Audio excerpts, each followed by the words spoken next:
అందరికీ నమస్కారం. వ్యక్తి ప్రవర్తన చాలా ముఖ్యమైనది. మనం పాటించే విలువలు, మనలోని ఆలోచనలు, మన ఉద్వేగాలు అన్నీ కూడా ప్రవర్తనలో కనిపిస్తాయని మన పెద్దలు చెబుతూ ఉంటారు. అలాంటివి కథల ద్వారా జీవితానికి ఒక దిశ నిర్దేశం చేయాలని ఒక సంకల్పంతో డాక్టర్ గీతా చెల్ల మానసిక నిపుణురాలు రాసిన ప్రేరణ 100 కథల పుస్తకం నుండి ఈరోజు మనం 82వ కథని చెప్పుకుందాం. కథ పేరు ప్రవర్తన సవరణ. ఇంకా మరి కథలోకి వెళ్ళిపోదామా? రంజిత్ అనే యువకుడికి దొంగతనం చేసిన నేరానికి రాజుగారు ఉరి శిక్ష విధించారు. శిక్షకు ముందు కొన్ని రోజులు రంజిత్ని చెరసాలలో బంధించారు. ఉరి శిక్షను అమలు పరచాల్సిన రోజు వస్తుంది.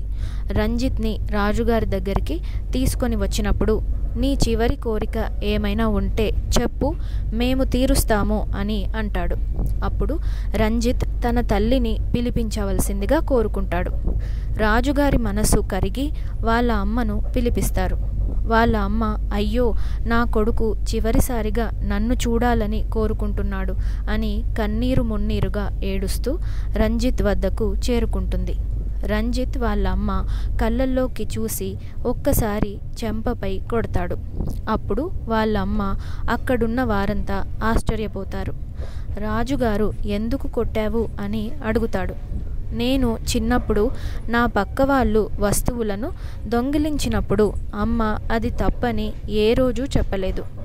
ఆ రోజు శిక్షించి ఉంటే ఈరోజు నాకు మరణశిక్షణ విధించే వారు కాదు అని అంటాడు. కథలో ప్రవర్తన మార్చుకుంటే మీ అలవాట్లు మారుతాయి, మీ భవిష్యత్తు మారుతుందని తెలుసుకున్నాం. చిన్న తప్పు పెద్దదవుతుంది. వ్యక్తి ప్రవర్తన చాలా ముఖ్యమైనది. మనం పాటించే విలువలు, మనలోని ఆలోచనలు, మన ఉద్వేగాలు అన్నీ కూడా ప్రవర్తనలోనే కనిపిస్తాయి. అయితే ప్రవర్తన నేర్చుకోబడుతుంది. చిన్న తప్పు, పెద్ద తప్పు, చెడు అలవాట్లు, చాలా చెడు అలవాట్లు అనేవి లేవు. చిన్నదైనా పెద్దదైనా ఒక్కటే.